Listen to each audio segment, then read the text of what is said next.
Hi, Eric D-Mac Store. Today we have some great treats for you.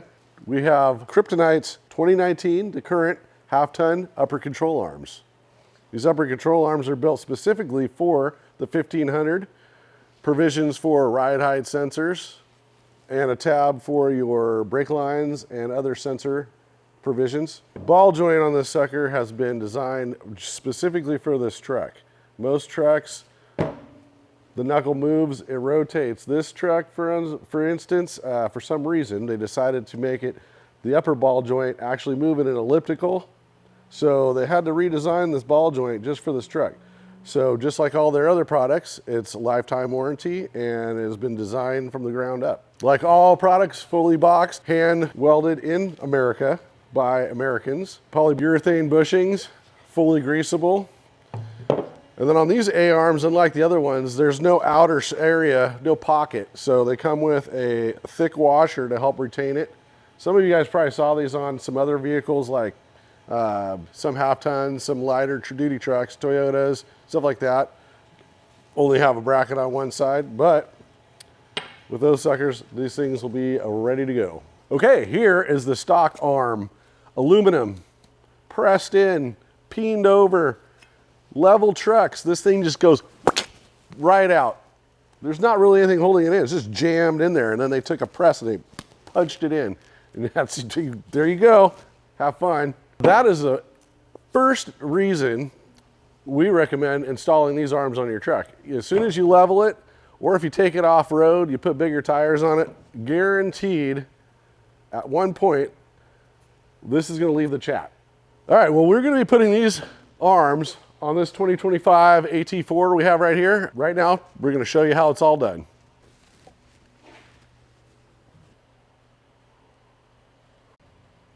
All right, first thing I'm going to do right now is I'm going to get all these brackets off the knuckle and the A-arm that have the brake line, your brake sensors, your ABS wires, all that stuff. I'm going to get all that off in preparation to remove the strut. The strut has to be removed in order to access the bolts that hold the A-arm onto the frame.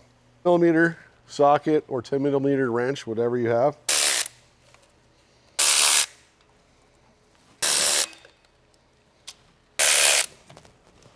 All right, then after we got these all loose, so we have plenty of motion in here, we got to take these clips that hold this harness off the top of the studs so we can get to the nuts on the strut.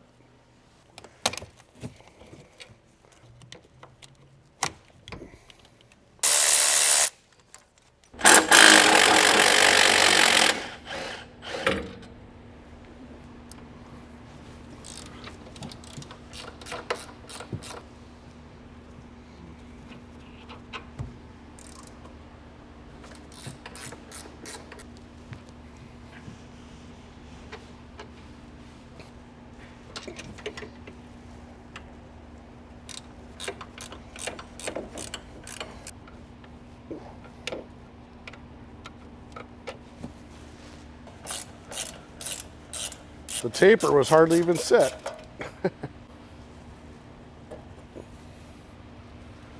This is the reason why I took all this loose, so you have plenty of play to get everything out. So we're gonna loosen that up, move it out of the way too.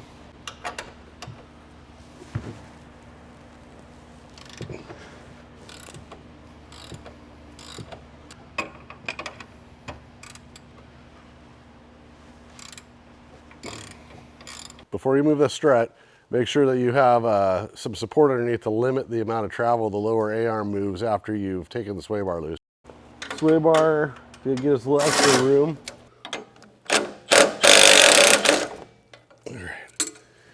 All right, now that we have the knuckle and ball joint separated, and I've got the sway bar loose, it drops the lower A-arm out enough that I can now get this strut assembly out.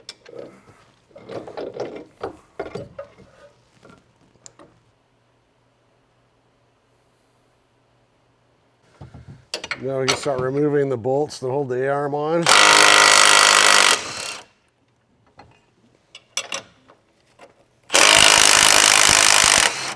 Some of you might be familiar with the 3/4 ton and 1 ton trucks when you're doing the control arms. There's cams, eccentrics on it. What's really nice about doing this, other than having to take a little bit more apart, is you don't have to worry about your alignment cams or any of that stuff when you're taking these upper A-arms off. You will have to get it into line, and the cams are down here. But on the half tons, it's just a pivot point and not an actual adjustment point.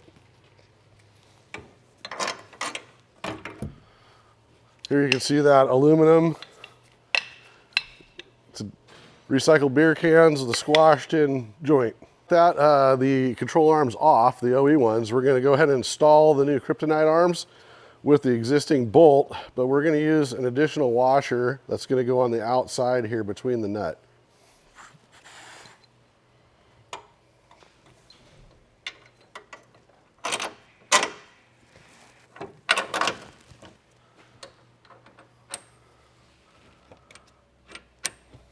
I'm just gonna snug this up for right now. We're gonna do the final torquing and the final steps, but if you have any questions about any torque specs, you can go to dmaxstore.com and you'll find all the torque specs that you need.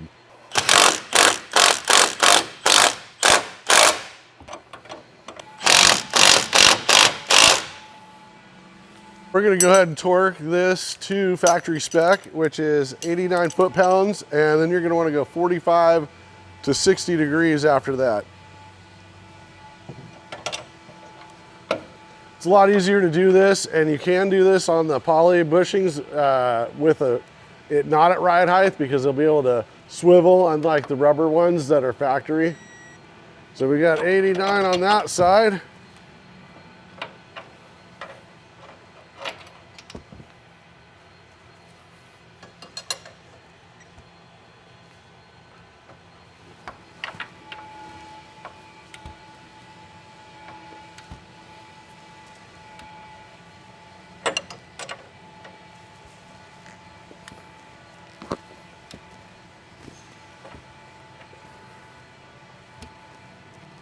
$89.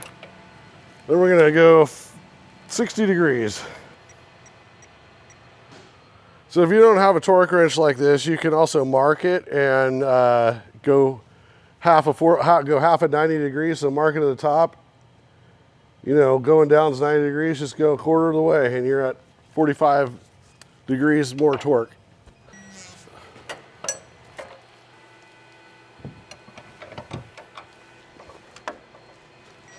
All right, torqued. Because we got these poly bushings in it, you can torque it and still have free movement. On a rubber one, you'd be binding it. If it was torqued like this and you went to ride height, you'd be tweaking your rubber. So let's get this up out of the way. Okay, we can bring this back in.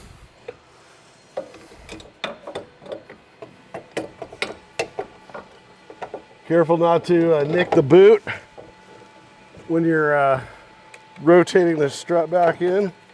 And the boot, I mean the CV boot on the outside. Yeah, make sure these clips don't nick this boot right here. It doesn't take much to get that nicked and grease release. Now we're gonna put the top 3 nuts back on.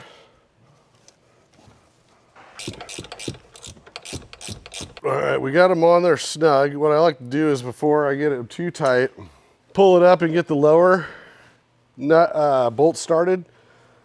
Once you start tightening, it's just want to kick out, and you're going to get into that area where you're going to be really close to your CV boot again. So we're going to guide the sway bar link in.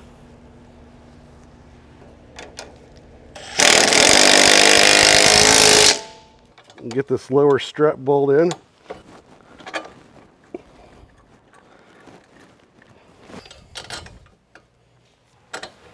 All right, we'll just start these by hand. All right, now this is more supported. Won't kick out, protect your boot.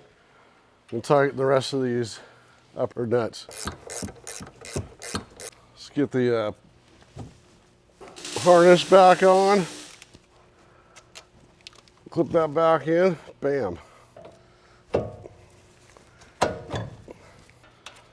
As you can see, I made sure that I got the taper in there properly. It's important that you get enough and the correct torque and it's seated in there properly to set the taper so it doesn't come apart as easy as this one did from the factory. I'm gonna use a piece of rubber to protect the arm while I put a little pressure on it, down pressure to hold it in the taper. Get this nut going here.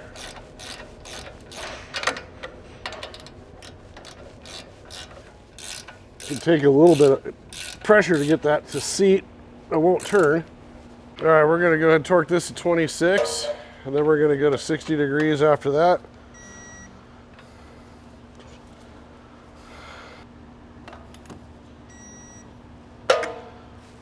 All right, we're gonna go ahead and torque these lowers to 37 foot-pounds.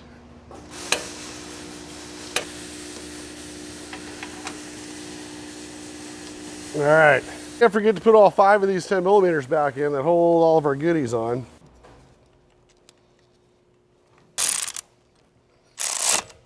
So we used all the factory hardware on the knuckle to get all the hoses and wiring back on.